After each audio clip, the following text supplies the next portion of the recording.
श्री गणेशाय नमः। करवा चौथ व्रत कथा। ये परम पावनी कथा श्रवण करके, इस व्रत को करके नारी अपने सौभाग्य की रक्षा करती है और जीवन में सुख प्राप्त करती है।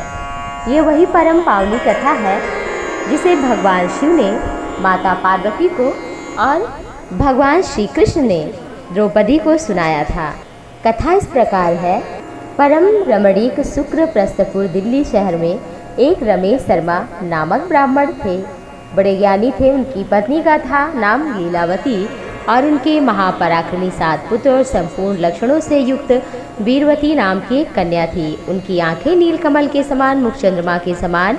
उसके विवाह के योग्य का समय आ जाने पर रमेश शर्मा ने एक वेद शास्त्र के ज्ञाता विद्वान ब्राह्मण को विवाह विधि से प्रदान किया और इसके पश्चात वीरवती ने अपने भाइयों यानी कि भौजाइयों के सहित ये व्रत किया। कार्तिक कृष्ण पक्ष चतुर्थी के दिन उपवास कर सायंकाल में स्नान करके सभी ने बड़े भक्ति भाव श्रद्धा से वट वृक्ष का चित्र बनाकर भगवान शिव, गणेश जी, स्वामी कार्तिकेय के साथ माता पार्वती का चित्र बनाया।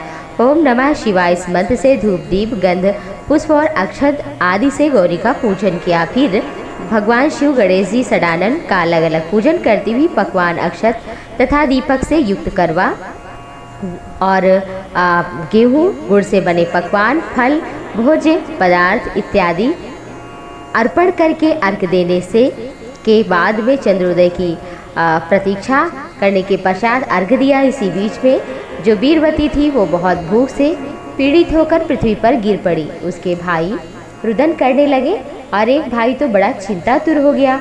एक बड़े वृक्ष पर चढ़ गया। बट वृक्ष पर बहन के प्रेम में दुखी हुआ और जलती लुहारी लेकर जाकर बट वृक्ष पर खड़ा हो गया और बहन को कहलवा दिया कि चंद्रमा निकल आया है। उसने चंद्रमा का उदय जान करके दुख का त्याग करके विधि विधान से अर्घ देकर भोजन किया। इस प्रकार व्रत के दूषित हो जाने के कारण उसका पति मृत हो गया। वीरवती अपने पति को मरा हुआ देखकर भगवान शिव का पूजन करके 1 वर्ष तक निराहार व्रत किया। वर्ष पूरा हुआ। करवा चौथ का व्रत उसकी भौजाइयों ने भी किया। वीरवती ने भी पूर्वोक्त विधान से किया। जब उसी दिन देवकन्याएं और साथ में इंद्राणी करवा चौथ का व्रत करने के लिए स्वर्गलोक से आई और वो वीरवती के पास गईं। वीरवती ने इंद्राणी से सारी बातें पूछी। वीरवती ने कहा कि करवा चौथ का व्रत करके अर्घ देने के पश्चात उसके पति की मृत्यु हो गई, लेकिन ये क्यों हुआ मैं नहीं जानती। है महेश्वरी, आप हमारे भाग्य से आई हैं, कृपा करके पति को जीवित करिए। इंद्राणी ने कहा, देवी, गत वर्ष जो तुमने पति के घर में करवा चौथ का व्रत किया और फिर व्रत करके तुम जब अपने मायके में दोबारा आई वहाँ भी व्रत किया, लेकिन तुमने चंद्रमा उदय न हुआ उससे पहले ही व्यर्थ ही अर्घ दिया। इसी से ये व्रत दूषित हुआ और पति की मृत्यु हुई। अब तुम पुनः करवा चौथ का व्रत करो, इसके प्रभाव से मैं तुम्हारे पति को जीवित कर सकती हूँ। भगवान श्री कृष्ण बोले, हे द्रौपदी सखी। इंद्राणी के वचन को सुनकर वीरवती ने विधि विधान से व्रत को किया। इस प्रकार उसके करवा चौथ व्रत को करने से इंद्राणी ने प्रसन्न होकर जल के द्वारा सिंचित करके उसके पति को जीवित किया। वह देवता के समान हो गया। इसके पश्चात वीरवती अपने पति के साथ घर आकर आनंद पूर्वक रहने लगी। वीरवती की इस व्रत के प्रभाव से पति, धन धान्य सभी कुछ प्राप्त किया। उसके पति की आयु भी लंबी हुई। इसलिए तुम भी इस व्रत को यत्नपूर्वक करो। सूत जी कहने लगे कि हे ऋषियों, इस प्रकार श्री कृष्ण के वचन को सुनकर द्रौपदी ने इस करवा चौथ के व्रत को किया, जिसके प्रभाव से संग्राम में कौरवों को जीतकर अतुलनीय राज्य को प्राप्त किया। आगे की कथा इस प्रकार है। एक साहूकार था, उसके 7 पुत्र, 1 पुत्री थी। सेठानी के सहित सबने बेटी बहुओं ने करवा चौथ का व्रत किया। रात्रि को साहूकार के लड़के भोजन करने लगे और अपने बहन को भोजन के लिए बुलाया। बहन ने कहा, भैया अभी चांद तो निकला नहीं, कैसे भोजन करूंगी? अर्घ देकर तभी भोजन करूंगी। बहन की बात सुनकर भाइयों ने नगर के बाहर जाकर अग्नि जलाई और चलनी ले जाकर प्रकाश दिखाते हुए कहा, चांद निकल आया है। और उसने विश्वास कर लिया भाइयों की बातों पर और अग्नि का प्रकाश चलनी में से देख करके ही उसी का अर्घ दे करके भोजन कर लिया। इससे गणपति भगवान बड़े ही अप्रसन्न हो गए, नाराज हुए। उसका पति बीमार था। जब उसे अपने दोषों का पता चला तो बहुत पश्चाताप हुआ। गणेश जी से प्रार्थना की, विधि विधान से फिर से करवा चौथ का व्रत किया। श्रद्धानुसार सबका आदर सत्कार किया, आशीर्वाद लिया। इस प्रकार उसकी श्रद्धा भक्ति भाव सहित व्रत के कर्म को देखकर गणपति उस पर प्रसन्न हुए और उसके पति को पुनः जीवन दान आरोग्यता प्रदान किया। इस कथा को जो भी श्रद्धा भक्ति भाव से श्रवण करता है वो सभी क्लेशों से मुक्त हो जाता है। करवा चौथ की कथा इस प्रकार से है। आगे की प्राचीन काल में करवा नाम की स्त्री थी। वो सती साध्वी थी। अपने पति के साथ एक नदी के किनारे गांव में रहती थी। एक दिन उसका पति नदी में स्नान करने गया और दैवयोग से स्नान जब कर रहा था तो एक मगरमच्छ आया, उसके पैर को पकड़ लिया। तब वो व्यक्ति अपनी पत्नी को करवा करवा के पुकार रहा था। उसकी पत्नी का नाम था करवा। अपने पति की आवाज़ को सुनकर पतिव्रता नारी भागी हुई आई और पतिव्रता ने आते ही अपने सती के बल के प्रभाव से मगर को कच्चे सूत के धागे से बांधा। मगर को बांधकर पातिव्रत धर्म के बल से हम लोग पहुँच गई। यमराज से बोली, है प्रभु, मेरे पति को मगर ने पकड़ लिया, आप इस अपराध के लिए उसे नरक में डालिए। करवा की ये बात सुनकर यमराज बोले, अभी इसकी आयु शेष है, मैं अभी इसको नहीं मार सकता। यमराज की बात सुनकर करवा बोली, अगर आप ऐसा नहीं करेंगे तो मैं आपको श्राप दे दूंगी। फिर अंततः उस पतिव्रता के साथ जाकर डर के मारे यमराज ने उसे नरक में डाला और उसके पति की आयु दीर्घ की। हे करवा माता, जैसे आपने अपने पति की रक्षा की ऐसे सबके पति की रक्षा करना। ये कथा अवश्य ही श्रवण करना चाहिए। करवा चौथ की आगे की कथा इस प्रकार है। प्राचीन काल में एक परिवार में 7 बहुएं थीं।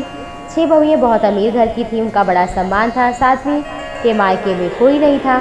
बहुत काम काज करती घर का, लेकिन उसे सम्मान और प्यार नहीं मिलता था।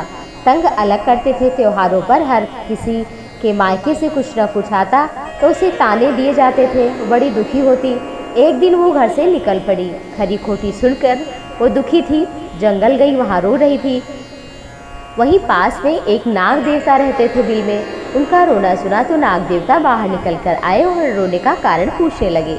नाग के पूछने पर छोटी बहू बोली, आज करवा चौथ है, मेरा कोई भाई होता तो जरूर आता, मुझे ताने न सुनने को मिलता। नाग को बड़ी दया आई। नाग ने कहा, बहन घर चलो, अभी करवा ले कर आता हूँ। आगे बहन पहुँची और पीछे वो नाग पहुँचा बहुत सा सामान लेकर के। तो सास घर वाले बड़े खुश हुए।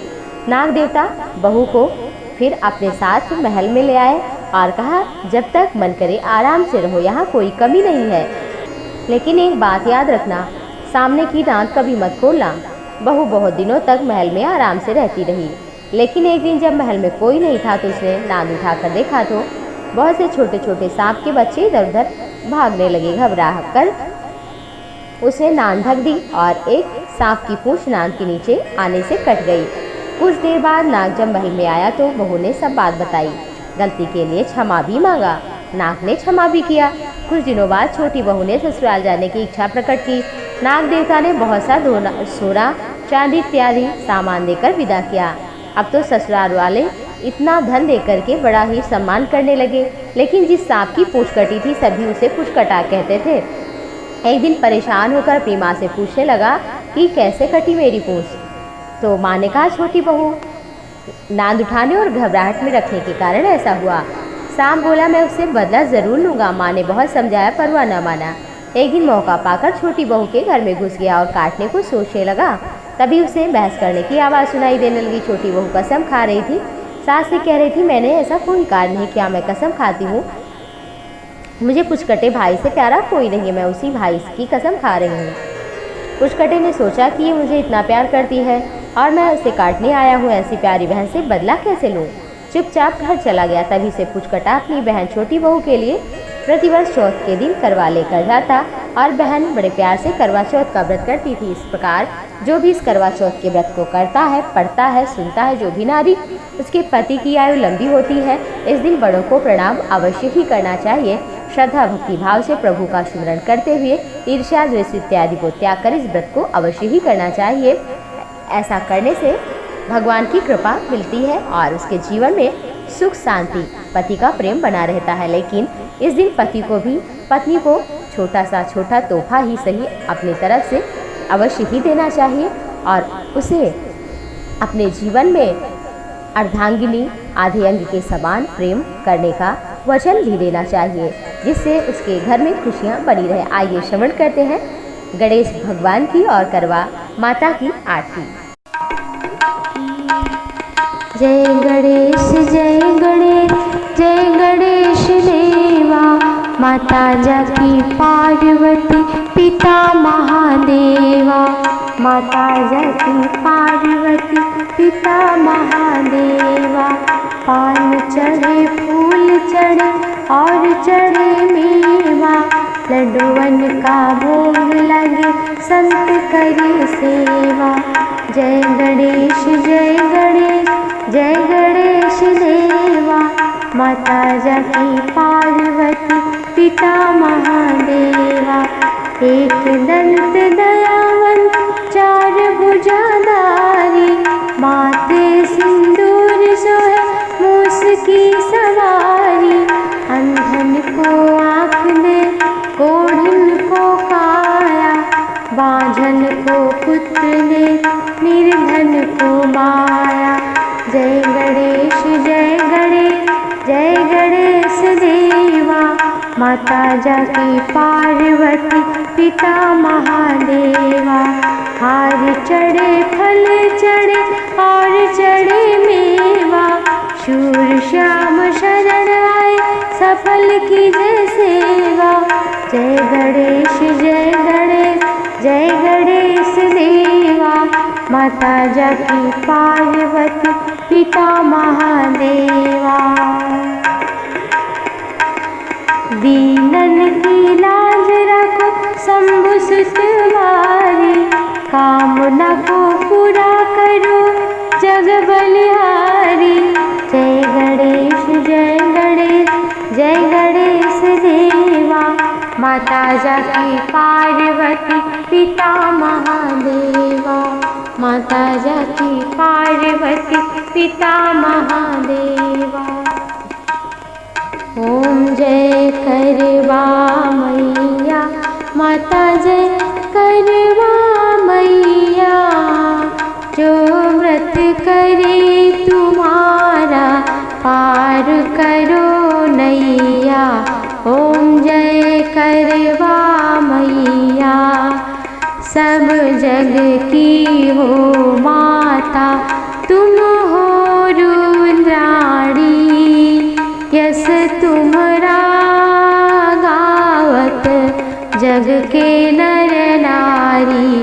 ओम जय करवा मैया, कार्तिक कृष्ण चतुर्थी जो नारी व्रत करती। दीर्घायु पति होवे दुख सारे हरती। ओम जय करवा मैया, होय सुहागिन नारी सुख संपत्ति पावे। गणपति बड़े दयालु विघ्न सभी नासे। ओम जय करवा मैया, करवा माँ की आरत जो कोई नर गावे। हाँ व्रत कर जो गावे, व्रत उनका हो पूर्ण सब विधि सुख पावे। ओम जय करवा मैया, ओम जय करवा मैया, माता जय करवा मैया। कर्पूर गौरम करुणावतारम, संसार सारम भुजगेन्द्रहारम। सदा वसन्तं हृदयारविन्दे, भवं भवानी सहितं नमामि।